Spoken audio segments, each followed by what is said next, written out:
बात को पकड़ो, गंभीरता से पकड़ो।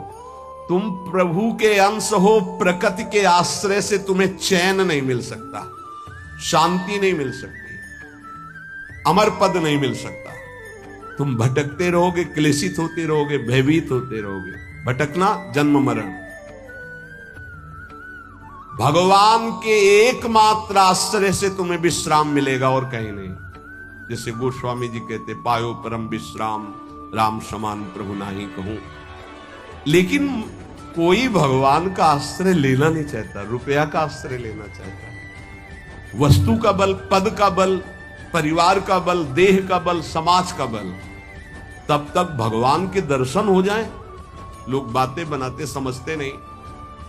अरे द्रौपदी जी अवतार हैं, द्रौपदी जी कोई जन्म नहीं लिए, अवतार हैं, शक्ति का अवतार हैं, यज्ञ कुंड से प्रकट हुई। लेकिन आश्रय दृढ़ तब हुआ इस घटना के बाद, चीरहरण घटना के बाद। नहीं, पांडवों का आश्रय था, सभा का आश्रय था, अपना बल का आश्रय था, दांत का आश्रय लिया। जब सब छूट गया तो गोविंद द्वारिकावासिन। ये चीज समझने, कल कुछ संत भगवान आए थे, उनसे यही चर्चा हो रही। आश्रय तत्व पर दृष्टि रखो। कहां आश्रय है तुम्हारा? अंदर से देखो, अभी भगवत प्राप्त हो जाओगे। बिगड़ी जन्म अनेक की अबही सुधरे आज, आज अभी होई राम को। आश्रय राम का, आश्रय हरि का, आश्रय प्रभु का। किसका आश्रय? सूरदास जी महाराज कह रहे, अपबल, तपबल और बाहुबल, चौथो बल है दाम। किसका आश्रय इनमें से? अपना बल, तपस्या का बल, दाम का बल, विद्या का बल। किसका बल है? बोले सब बल कहां जागृत होता है? बोले हारे को हरे नाम। तो भगवान के आश्रित हो गया, नाम के आश्रित हो गया। ये जितने आश्रय ये टिकाऊ नहीं है, प्रत्युत ये तुम्हें भ्रमित करके तुम्हारे समय को नष्ट करने वाले हैं। जिसने धन का आश्रय ले लिया, पतन है, शास्त्र कह रहा है। क्यों पतन है? खूब बल आ जाता है अंदर, क्योंकि गलत आश्रय लिया ना धन का। अब वो मत वाला हो जाता है, शराब पीना, मांस खाना, व्यभिचार करना, ये उद्दंडता ही उद्दंडता आने लगती है। अब भगवत आश्रित और धन आ गया तो उसका धन दूसरी जगह जाता है, क्योंकि आश्रय सही है। अस्पताल खुलवा दिया, गौशाला, संत सेवा, गौशाला, नाना प्रकार की धार्मिक वृत्तियों के द्वारा दूसरों को सुख पहुंचाना। क्यों? क्योंकि आश्रय बढ़िया है। केवल धन का आश्रय है तो सब दोष आ जाते हैं। इतना ही नहीं, शुभ कर्मों का आश्रय बन जाता है, साधना का आश्रय बन जाता है। अपनी साधना, रोज परिक्रमा लगाता हूं, रोज ये करता हूं, ये करता हूं। देखो दिखाई दे रहा है भक्त, भगवान। भक्त का मतलब होता है भगवान का आश्रय। अब वो ये जो सत साधनाएं हैं, असत नहीं है, पर इनका जो आश्रय हो गया वो डायरेक्ट भगवान के आश्रय से हट। अब हमारी टांगे मजबूत हैं तो हम परिक्रमा लगा रहे हैं, कल टांग टूट गई तो आश्रय भगवान का, उनके आश्रय से भगवत प्राप्ति होगी, कोई इनके आश्रय से थोड़ी। लेकिन अगर वो आश्रय लिया है तो फिर लगेगा हमसे कोई साधना ही नहीं हो रही, आप असंतुष्ट हो जाएंगे। एकमात्र भगवान का आश्रय। तभी कह रहे बिगड़ी जन्म अनेक की अबही सुधरे आज। अभी इसी क्षण सुधार हो जाएगा, अभी इसी क्षण बात बन जाएगी। अनेक जन्मों की बिगड़ी क्या? आश्रय केवल प्रभु का, मामुपाश्रिता। भगवत प्राप्ति की साधना का भी आश्रय नहीं। ध्यान दो, ये बड़ा सूक्ष्म। आश्रय केवल प्रियालाल का। साधना बन रही बढ़िया, कल साधना ना बने, ऐसे रोग हो जाए, ऐसी शरीर की स्थिति हो जाए, ऐसी मना स्थिति हो जाए तो हमें भगवत प्राप्ति नहीं होगी क्या? होगी।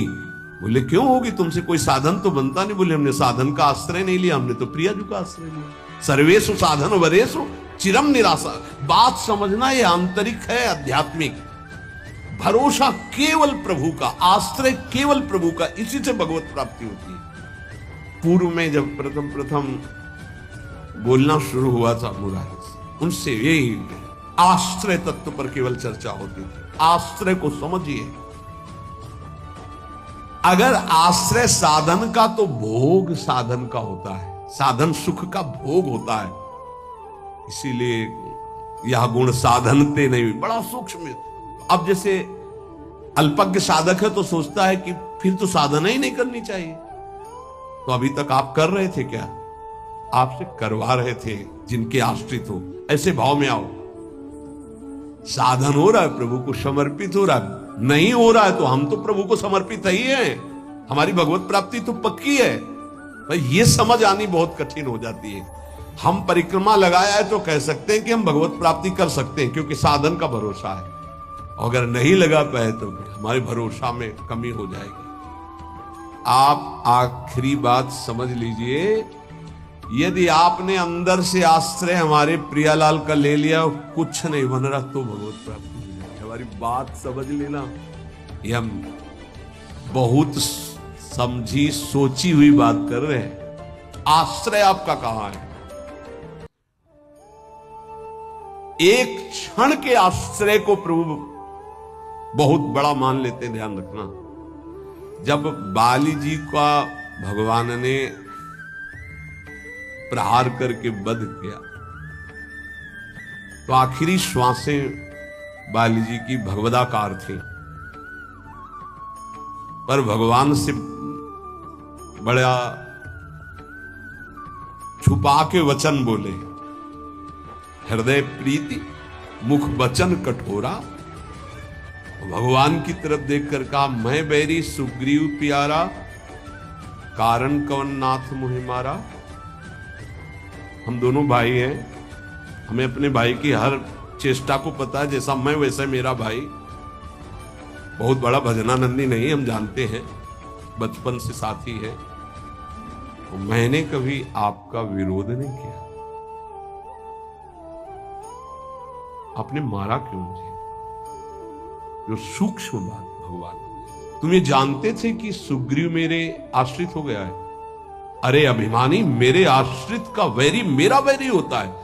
तो कितने दिनों के आश्रित हुए थे सुग्रीव जी? कोई माला चलाई थी, ध्यान किया था, तपस्या की थी, और निष्काम आश्रय नहीं था, सकाम आश्रय था। बाली मारा जाएगा, मैं किष्किंधा का राजा बनूंगा। और जब राजा बन गए, महाराज जी राम जी प्रवर्षण पर्वत पर रहे, एक दिन भी दंडवत करने न दिन में गए न शाम के गए, 4 महीना नहीं गए। फिर वहां से भयभीत वाले वचन जब भगवान लक्ष्मण जी को जाके बोल दो कि जो बाली को वही बाण तूड़ीर में है उसमें, तब आके दंडवत। नाथ विषय हरि लीने से ज्ञान। हम आपको बात बता रहे हैं प्रमाण सहित। भगवान ने जो वचन कहे उस बहुत मानने और समझने वाले। तुम जानते थे कि सुग्रीव मेरे आश्रित हो गया। अरे अभिमानी, तू मारना चाहता मेरे आश्रित का वैरी मेरा वैरी, मेरे आश्रित का मित्र मेरा मित्र, इसलिए मैंने तुम्हें मारा। फिर वो आगे की जो बात अनुज बधु भगिनी सुख नारी व्यवहारिक की बात कही, आंतरिक बात जो कही, मेरा शरणागत मेरे आश्रित। अन्य आश्रय टिकाऊ नहीं है, पहले दिमाग में रख लो। यहां तक कि साधना का आश्रय भी। इसीलिए सर्वेषु साधन वरिष्ठ चिरम निराशा। साधना का आश्रय साधन का भोग करवाने लगता है। साधन का भोग क्या होता है? एक अहम में सुख। दिन में 3 परिक्रमा लगाता हूं वृंदावन की, वो अहम में जो आश्रय बैठ गया साधना का, ये अहम भोग कर रहा है उसका। 3 लग गई तो कोई बात नहीं, 3 दिन नहीं लगी तो कोई बात नहीं। उन्हीं के तो आश्रित। मान लो कोई ऐसी शरीर की अव्यवस्था, प्रमाद नहीं होते, प्रमाद नहीं होता भक्तों में। आश्रय हमारा प्रभु का, जैसी उनकी रुचि हो वैसा चलावे। बहुत बढ़िया साधन बन गया तो हमें कोई हर्ष नहीं है, और कोई साधन नहीं हुआ तो हमें कोई शोक नहीं है। ये स्थिति समझना बड़ा कठिन है। जब तक उपासक भगवान के आश्रित नहीं होता, तब तक वो किसी न किसी पराधीनता को स्वीकार करता रहता है, और इसीलिए उसका दुख नहीं मिटता। अन्य आश्रय परिणाम दुख। ध्यान रखना, प्रभु के सिवा अन्य आश्रय बराबर दुख। प्रभु का आश्रय बराबर सुख दुख की निशानी नहीं। संसार में प्रगट आश्रय भोगों का, शरीरों का, पदों का, धन का बड़ा आकर्षण है। स्त्री का आश्रय, पुत्र का आश्रय, मकान का आश्रय, बड़े बड़े आश्रय हैं अंदर। जब तक ये आकर्षण रहेगा तब तक भगवान में आकर्षण नहीं होता। वो अंदर सब आकर्षण में वही कृष्ण का है। भगवान का आश्रय होते ही त्रिभुवन की प्रिय से प्रिय वस्तु से राग खत्म हो जाएगा। ये पहचान है, कोई प्रिय नहीं लगेगा। वही प्रिय लग रहे हैं, उनके सिवा वास्तविक आज भी किसी को कोई प्रिय नहीं लगता। अगर वो अंतर ध्यान हो जाए तो उस शरीर को फूंक दिया जाता है, जला दिया जाता है, गाड़ दिया जाता है। क्या ये प्रियता रही? प्रियता तो प्रभु से ही थी। देखो, प्रगट में देखने वाले की दृष्टि में और वर्तमान की स्थिति में बड़ा अंतर हो सकता है। ऐसा नहीं है कि आप जो दृश्य देख रहे हो वो दृश्य वैसा ही हो। आपकी देखने की क्या शैली है? एक बार यही बात अकबर से जब कहा बीरबल ने कि देखी हुई बात गलत हो सकती है, अपना चिंतन जैसा होता है वैसे ही दृश्य दिखाई देता है, उसको भी समझना चाहिए, ना कि जो हमें दिखाई दे रहा है वही सत्य है। ऐसा कैसे हो सकता है? जब हम देख रहे हैं तो सत्य क्यों नहीं हो? तो उनका कभी ऐसा आपके सामने प्रश्न आवे तो बताना, फिर हम आपको उत्तर देंगे। एक दिन जो बादशाह की सैया लगाता था, उसके मन में है कि जीवन व्यतीत होता जा रहा है फूलों की सैया लगाते हुए बादशाह के लिए, तो क्या 5 मिनट लेट के देखते बादशाह थोड़ी आ जाएगा इस समय। लेटा तो सोचा इनका जो चद्दर है इतना सुगंधित और मुलायम, जरा डाला और आंख मूंद के 5 मिनट आनंद लेते, सो गया। अब भैया कहां चारपाई में सोने वाला, कहां बादशाह की सैया में। और दरबार में उनको विलंब था, तो जो उनकी पत्नी थी वो वहां गई। आज महाराज बिना कुछ खाए पिए बात किए, हमें लगता कोई सीरियस मैटर रहा होगा, थकित होकर के सो गए। पार्श्व में वो सो गए। बादशाह आया तो देखा मेरी सैया में कोई पुरुष और हमारी पत्नी, तलवार खींची। तो कब उसने कहा था दृश्य झूठा हो सकता है, उसको बुला के कहते एक दृश्य कहां से झूठा हो सकता है, मैं सत्य देख रहा हूं। बुलाया और कहा कि तुम कहते थे दृश्य झूठा हो सकता है, देखने वाले की क्षमता के अनुसार दृश्य दिखाई दे। मैं देख रहा हूं मेरी पत्नी किसी गैर पुरुष के साथ पड़ी हुई, ये झूठा है? बोले महाराज झूठा भी हो सकता है। झूठा ही है मैं ऐसा नहीं कहता, लेकिन झूठा भी हो सकता है। अब कौन पुरुष है अब हमें तो पता नहीं, लेकिन आप 2 मिनट खंभे की आड़ में रुकिए। रानी को जी बोले आप किसके साथ सो रहे हैं? महाराज के साथ। बात नहीं की? बोले थके थे, सो रहे थे इसलिए जगह नहीं, पार्श्व में सो गए। ठीक है आप जाइए, हम महाराज को जगा के ला रहे हैं क्योंकि भोजन नहीं पाया इनको पवाना। हाँ ठीक है। पर्दा हटाया तो वो फूल बिछा ले। वो तो घबरा रहा था एकदम। तो उनका मालिक जान बचा लो, मुझे ऐसा ऐसा आया इसलिए। नहीं तो किसके साथ? हमारे साथ तो कोई नहीं था। बादशाह पर्दे की आड़ में सो, चुपचाप भाग जा, अगर बादशाह जान गए तो बोले सरकार देखा दोनों निर्दोष थे, यदि आप मारते तो दोनों की हत्या आप कर सकते थे, लेकिन दोनों निर्दोष थे। हमारी दृष्टि प्राकृतिक दृश्यों का फाइनल नहीं कर सकती, फिर सच्चिदानंद का कैसे? तो हमें अपनी दृष्टि सुधारने, वीत राग, जिनका राग बीत गया है, अर्थात परम वैराग्यवान, भगवत लीला का रसास्वादन, इसलिए परम वैराग्यवान परमहंस शिरोमणि सुखदेव जी को श्रीमद् भागवत कथन का अधिकारी श्री भगवान व्यासदेव जी ने जान करके भागवत दी। जब कोई प्रभु से विमुख हो जाता है तो नाशवान पदार्थों में और शरीर में, ये नाशवान है, इसमें राग हो जाता है। अब ये राग उससे पापाचरण कराता रहता है, वो भगवान की लीलाओं को नहीं देख सकता। हमारा सच्चिदानंद प्रभु की प्राप्ति का पहले भूमिका समझ ले। जब कोई तीनों रागों से, तीन प्रकृति के गुण, तीन शरीरों की रचना, तीनों लोकों का वैभव, तीनों रागों से जो मुक्त हो जाता है वो भगवत प्राप्त होता है। भगवत प्राप्ति में भी बड़ा भेद है कई तरह का। भगवत प्राप्ति में भी जो रस सिद्ध महापुरुष है वो गोपी भाव को, जो उनसे भी सहचरी भाव को, आपकी दशा कहां है? देह भाव में हो। अब देह भाव से देखोगे तो क्या दिखाई देगा? जैसा चश्मा वैसे दिखाई देगा। इसलिए लीला का वास्तविक रहस्य कौन जानता है? बोले वीतराग। कौन वीतराग? बोले जो परमात्मा से विमुख है उसका नाशवान प्रकृति के द्वारा रचे हुए वस्तु, व्यक्ति, स्थान, शरीरों में राग हो जाता है। वो राग जिसका नष्ट हो चुका है उसे कहते हैं वीतराग, परमहंस।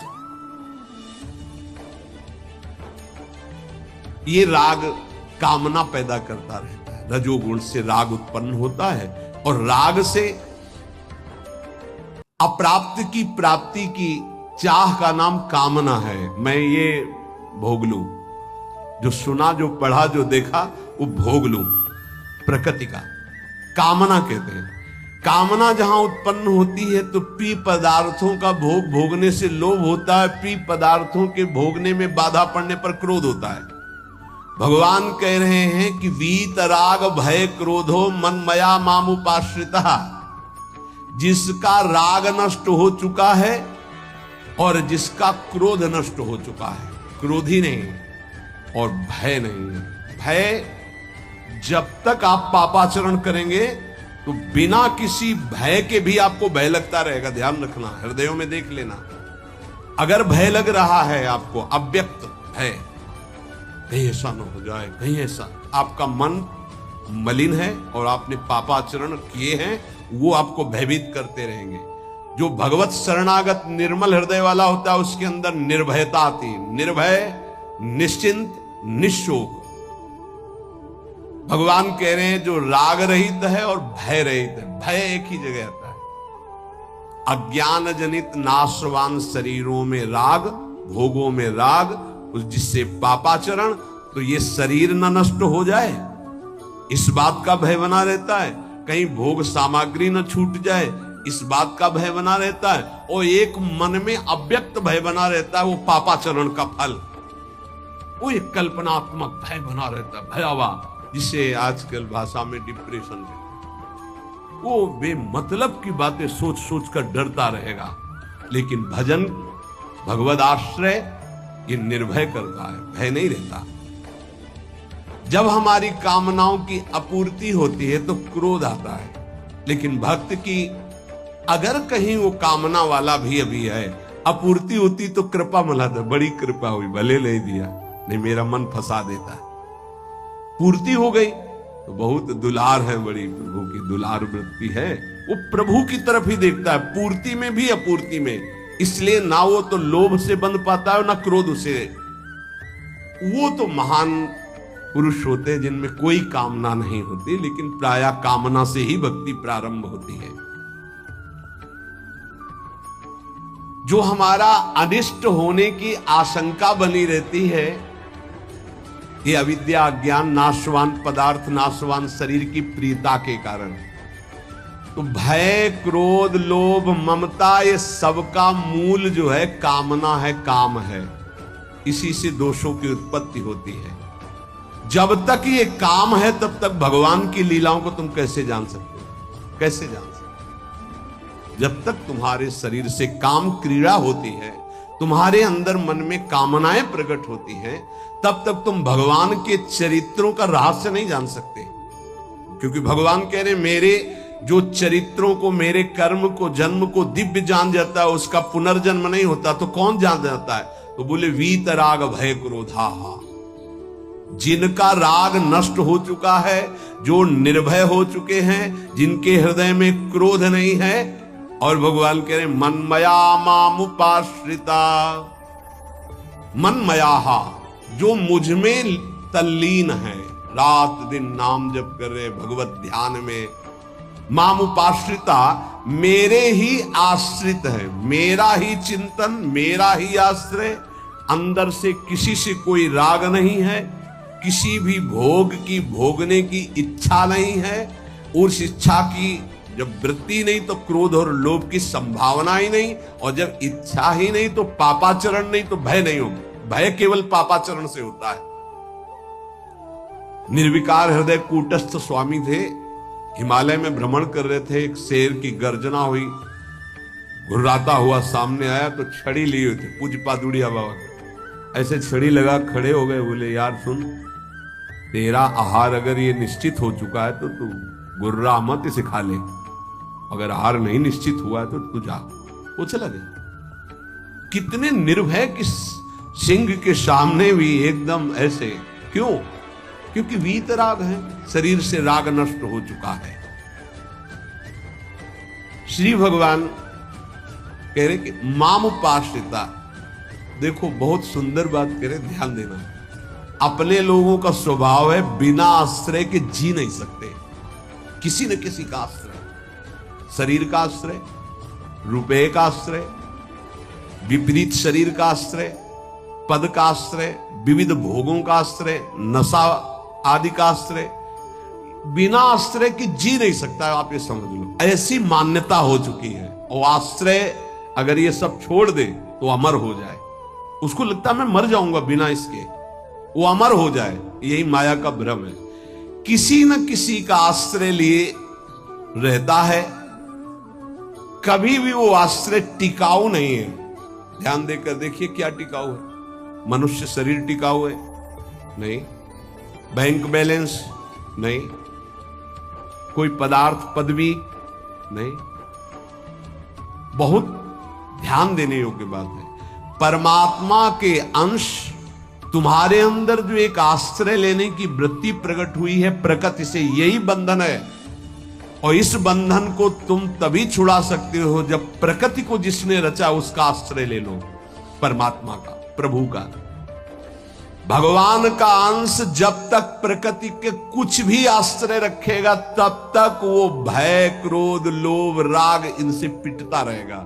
चिंता, शोक, नाना प्रकार की वीत राग। बहुत सुंदर बात है। लीला का निर्विकार स्वरूप अनुभव देखो। अगर गोपी प्रेम में तनिक भी कोई ऐसी बात होती तो परमहंस श्री सुखदेव जी, जो लौटकर अपने पिता का मुख नहीं देखा, जब पुकार रहे थे, माता को तो देखा ही नहीं, वो भला ऐसे विलास को कभी गा सकते थे? विचार करो। बृहस्पति शिष्य उद्धव बंदे नंद ब्रज स्त्रीराम पादरेणु भीक्षण सा, अंतिम समय स्तव का गायन करते। भीष्म जी उस समय गोपी जनों का चिंतन करते, भगवान की उस लीला विलास का। क्या है ये गोपी प्रेम? कोई ऐसी रहस्यमयी प्रेम वृत्ति है जो बड़े बड़ों को समझ में आने वाली नहीं है। इसलिए गायन करें। गायन से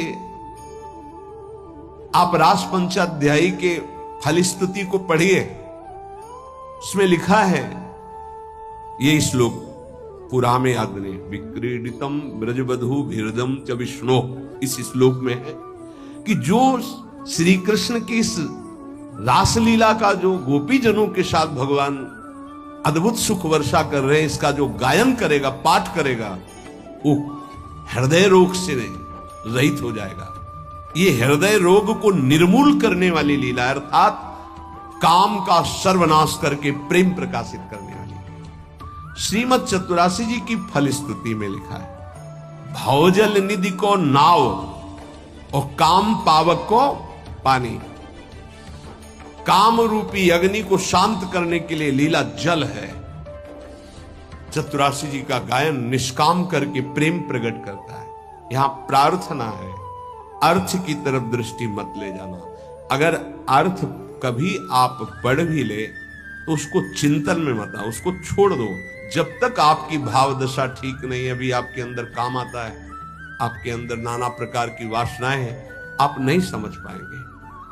आप उसे प्राकृतिक भाव से अगर देखेंगे तो बात ठीक नहीं, क्योंकि प्रिया प्रीतम सच्चिदानंद में आपकी बुद्धि प्राकृतिक भाव सच्चिदानंद पर आरोपित करना, फिर वो बिगड़ जाएगा। इसलिए यहां प्रार्थना करते हैं, नवनिवृत्त निकुंज के पदों का गायन, चिंतन भागवत गीता जी के सिद्धांतों का, देह राग को शिथिल करके फिर चिंतन जो प्रकट होता है वो आंसुओं से भींगे हुए कपोल वाला होता है। गदगद सुर नैना सजल दंपति रस रहे भीन। इसलिए उपासक को चाहिए कि जब तक देह भाव शिथिल न हो जाए तब तक ऐसे ऐसे श्लोक रस भरे हैं जिनको आप बिल्कुल नहीं समझ सकते। इसलिए भगवान की अवतार लीला, भगवान के उपदेश, देखो शास्त्रों में हमने पाया कि जब अपने शिष्यों को उपदेश गुरुदेव करते हैं तो उनसे कहते हैं कि देखो भाई, मेरे उपदेश से जो मेरा आचरण न मिलता उसे कभी स्वीकार मत करना। मेरे उपदेश से जो मेरा आचरण या शास्त्र की आज्ञा से जो मेरा आचरण न मिलता हो उसे कभी अनुकरण मत करना। क्यों?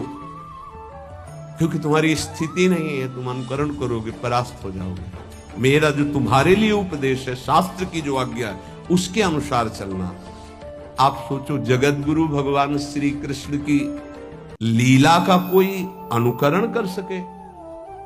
जैसे रास लीला का नहीं, भगवान इतनी गोपियों के साथ नृत्य कर रहे, भगवान के इस दिव्य प्रेम विलास को तुम रास किसको संबोधन कर रहे? बोले रास रचा के आ रहा है। घोर अपराध भरे शब्द बोल रहे। भगवान रास जो कर रहे हैं वो आत्म स्वरूप का विलास है, वो किसी व्यक्ति या स्त्री पुरुष का नहीं है। भगवान ने जो कुछ लीलाएं ऐसी की जिनका अनुकरण स्वाभाविक करके हम प्रेम मगन हो सकते हैं, कुछ लीलाएं हैं जिनका गायन करके प्रेम में मगन हो सकते हैं, कुछ लीलाएं हैं कि पढ़ सुन करके हम गर्वित हो सकते हैं, मेरे प्रभु ऐसे। तो रास लीला के पहले भगवान की जैसे लीला एक आती है गोवर्धन लीला, फिर रास लीला। चलो रास लीला तुम करने के अनुकरण करने की बात करते, चलो गोवर्धन लीला करो। नहीं, भगवान जो लीला करते हैं उनका अनुकरण करो, गोवर्धन लीला करो। अब भी 21 किलोमीटर के महाराज हैं गिरिराज जी। श्री कृष्ण चंद्रजू जो लीला कर रहे हैं वो गायन करनी है, अनुकरण करने की सामर्थ्य किसमें है? किसमें है? भगवान शंकर ने हलाहल जहर निकला समुद्र मंथन से, यहां रोक लिया, तुम एक कुल्ला पानी रोक के दिखाओ, पानी और हलाहल जहर रोक लिया। तो सामर्थ्यवान महापुरुषों का आचरण वही अनुकरणीय है जो शास्त्र सम्मत है, जिनका वो आदेश कर रहे हैं कि आप ऐसा कीजिए। हर बात अनुकरणीय नहीं है, क्योंकि वो किस दशा में किस स्थिति में है। इसीलिए यहां भगवान कह रहे मेरे जन्म कर्म की दिव्यता को कौन जानेगा, और जो जानेगा उसका पुनर्जन्म नहीं होगा। तो बोले वीत राग, जिसका राग नष्ट हो चुका है,